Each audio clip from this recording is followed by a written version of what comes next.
Good evening, it's Brian here at Fitzpatrick's Garage, Dublin Road, Kildare. I want to show you this car here, which is the all-new 2019 to 2020 Honda HRV. Brian is my name. If there's any information you'd like on this particular car, please do give me a call, 086 843 1945. No matter where you are in the country, I'd be quite happy to help. So as we were saying, this is the newer version of the Honda HRV just been launched. This particular car is going to come in petrol and also diesel variants as well. So what I'm going to do is I'm just going to show you the significantly new features from what I can see compared to the previous model. And after that then we'll just run through generally what's in the car as well. If you'd like to come see one of these cars, please do call us. But if you'd like to know roughly what's my car worth, what kind of trade-ins available, what sort of finance is worth, no matter where you are in the country, please don't hesitate to give us a shout, because we deal with people all over the country because of the way the internet is now. And we are Fitzpatrick's Garage, Dublin Road, Kildare, so we do Honda obviously, and we do Hyundai, and we do Mercedes, and we do Toyota after sales and Lexus after sales. So a family run business in operation for almost 70 years. So if you're spending a lot of money on a nice car like this, you know there's going to be a good after sales service. So let's get stuck in.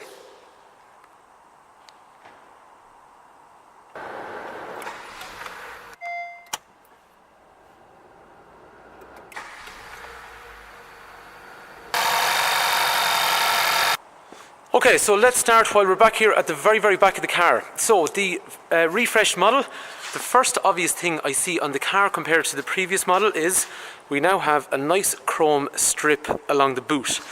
So for some people, if they're familiar with the HRV, this will help clarify what the differences are. If you're not familiar with the HRV, this information will give you an idea of what the HRV is all about. So up on the rear spoiler remains, but we now have on this ES model privacy glass. So we used to find on the ES model when it came in, it didn't have privacy. A lot of people used to specify it, whereas now it's coming standard from the factory. The rear taillights remain as an LED in through there, including an LED brake lamp. And down through here then we have a nice chrome coated, that's quite nice looking actually, I've never looked at that before. Nice exhaust silencer down along through there. And then there is also parking sensors along the back. So this is what's called Milano Red. I think it looks really nice in the HRV. We have been very restricted on colours on the HRV recently. This car is for the last few years been made in Mexico, but these ones here now are Japanese built. So since they've gone through and being made from Japan, we're actually able to order a larger selection of colours, so I think some people are going to be happy with that because we were a little bit restricted for the last couple of years. In terms of the type of alloy wheel that's on the car, it is this nice wheel. I always like the way Honda make these kind of 5-spoke wheels, slightly slanted in their spokes. Really sporty, reminds me of the kind of EK4s and all that kind of stuff, the VTI Civics, SIRs and stuff like that. I always like that style of wheel. They are Michelin tyres from the factory. Michelin, I think, are really good tyres, and there is a 17-inch alloy wheel. Moving down the side of the car, this area here remains tinted along through there, and then the rear doors open up like so. While we're at it, let's have a look at the boot. So the boot in a HRV, this is just a little cover, and what I'm going to do actually, because it's so dark, I'm going to open up this door here as well. It might help a little bit. So the boot's quite good actually in a HRV. This is your room from all the way back as far as here in through there, so it's quite good. What I might do is drop this seat forward and I might let some light come in there. So if you can see, again, I do apologise, just where I'm parked there's absolutely no light whatsoever, so the boot is quite good. I might come back to that. I'm going to move the car forward. Now that has made pretty much no difference whatsoever. I know, a little bit. So you can see the length of the boot all the way across, quite good actually in the HRV, and this is now new. So the previous one, I know that doesn't sound like much, but it is a solid parcel shelf on the rear for obviously putting stuff on and protection and privacy as well. After that then the seats configure nicely, so as you saw what I did there with one hand, quite easily drop that, so the two seats can drop down, which means you get an absolutely massive load area. It's actually pretty much, once you take out that parcel shelf, it's like a little van basically. So a very good load area. Or what we can is let the seats up, and we end up then using the magic function. So by literally lifting up this seat, we've ended up with a tall mode, so you can store stuff that's quite awkward and high in the back of the car. It also looks like the material's actually changed on the seats. So while it's still a grey kind of fabric, it's a slightly different material. In terms of the back, we have three. Just going to let this window down here for a sec. The tinted windows, while they do provide privacy, they also do make it a little bit darker inside at this in an artificial kind of setting like this. So three head restraints across the back, 1, 2, 3, and that can be lifted. There's an armrest in the centre as well, and legroom is really good in a HRV. So basically I'm 6 foot and I can sit, that driver's seat is quite normal as to where I'd put it. Check out the legroom. That is a really absolutely load of legroom, especially for the size of a car, because this is the smaller end of the SUV market. We also have up here LED lighting, so I quite like that. They're really good and they're really bright as well. So just having a look inside, this is the material there. That's much better with the lighting. Look at the difference that actually makes. You can actually see what's going on in the back of the car, so very, very good. You also have down through here 12-volt outlet with a drinks holder in through there. The material along through here is a little bit, this feels different actually than the previous material that was on the other one. Yeah, it's much, okay, that looks like it's a different material. It's a harder wearing material, I can see, whereas the other one was a little bit softer overall, and yes, it can get a little bit dirtier because of that. Chrome surround around the speaker. There is chrome on the door handle, chrome around the door handle, and small bit of leather along the armrest there. Letting the window back up, as you can see, it's privacy, and we'll do the same on this side. All these small things so far are adding up. Just nice little things, we'll say, that weren't on the previous model. So I really like that exhaust quite a lot. Now maybe because it's just nice and clean there at the moment, but after that then, I like the likes of those privacy windows. I like those new 17-inch alloy wheels, and the fact that they're silver. They look a little bit bigger actually than the ones that were on the previous model. Shark fin aerial is up high up through there, and this is a navigation model, so we're going to keep moving around. Door handle you saw, which was hidden. There is steel bars down the side for side impact protection. There's a chrome door handle for the front. The idea is that it kind of gives you the illusion of being a three-door car. As we're moving down through the side, we have things like anti-lock brakes, anti-lock brakes, emergency brake assist, emergency brake distribution, all in through there. In terms of, there is new daytime running lights on these cars actually. So the previous model used to have basically, it was like a small halogen headlight in through there, which was your daytime running light, whereas the new one has been smartened up with this long LED strip all the way up through there, so it looks really, really smart. And we now have a projector headlight in through here, and also your full headlight in through here. Fog lights are also now standard on the front of the car down through here in this ES grade model as well. The front bumper remains like before, a very, very stylish bumper. I like these small black sections that come along through the front. They make it look a little bit lower to the ground. There's a nice small vent going along through the front underneath through here, and then the most significant thing on this car at the front compared to the previous model is the addition, well actually those headlamps, the way the parking lights are in this case, they do make a big difference. And then we have that big grille on the front, which is reflective, so that looks quite smart.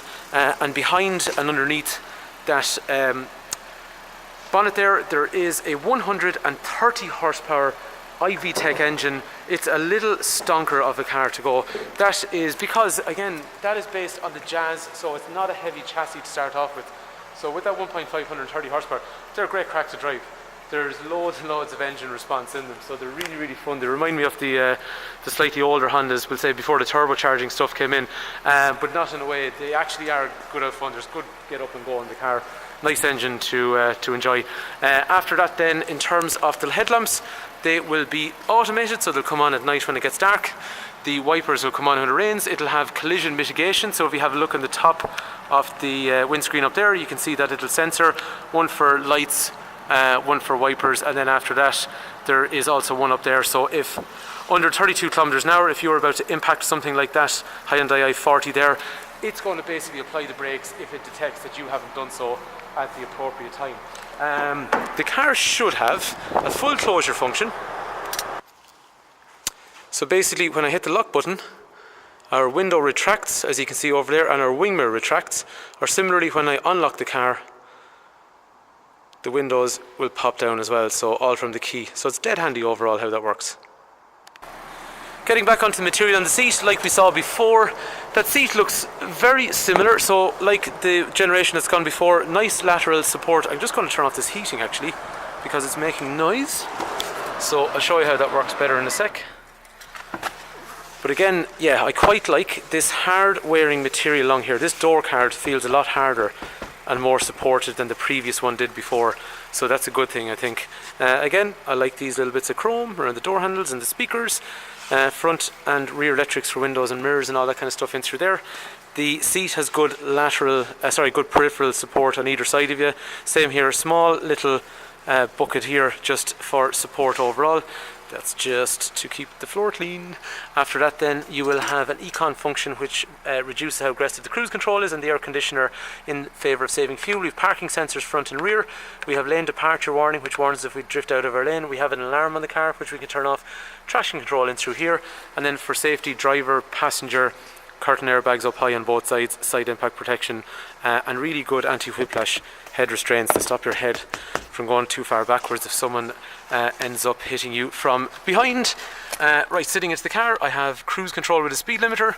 We have our automatic wipers in behind here, and further in through here then from the steering wheel, if I hit this button here, it's giving me things like average speed, fuel efficiency, all that kind of stuff in through there as well. So as we were saying to you, this is what's called an ES model, and this particular one is the 1.5 petrol, so 130 horsepower, but there will be a diesel version of this car as well, which is going to be 120 horsepower and which is very, very good in fuel, which returns. So this petrol one here, realistically speaking, normal people do about 6 litres, which is about kind of 45 miles per gallon. That's dead realistic, you can do that, no problem.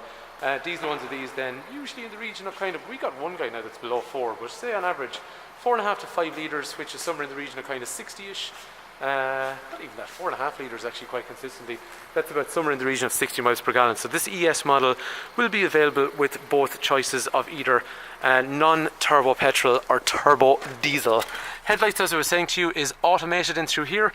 These are controls for radio and all that kind of stuff, and then my Bluetooth functions are down through here as well. There's some nice piano black down along the bottom of the steering wheel, and then this is a leather steering wheel with a leather gear knob.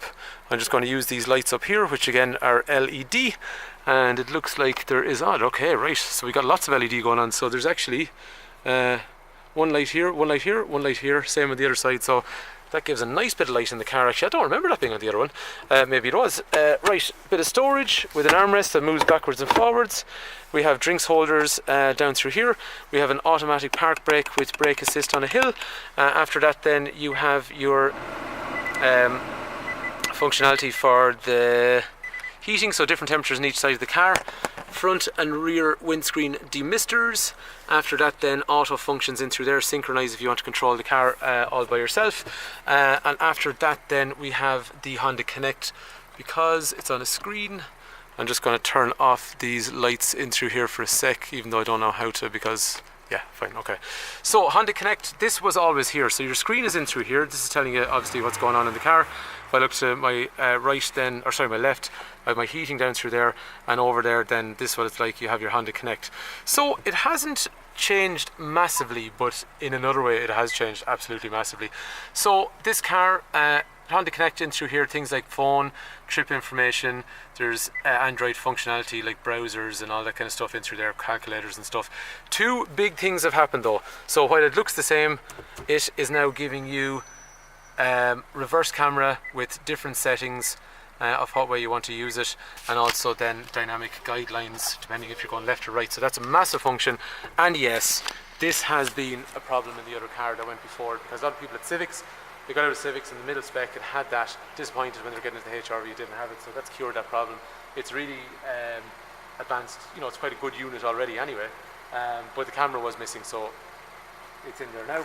And the other thing is it now has Navi. So we hit navigation up there, and now you're into Garmin navigation.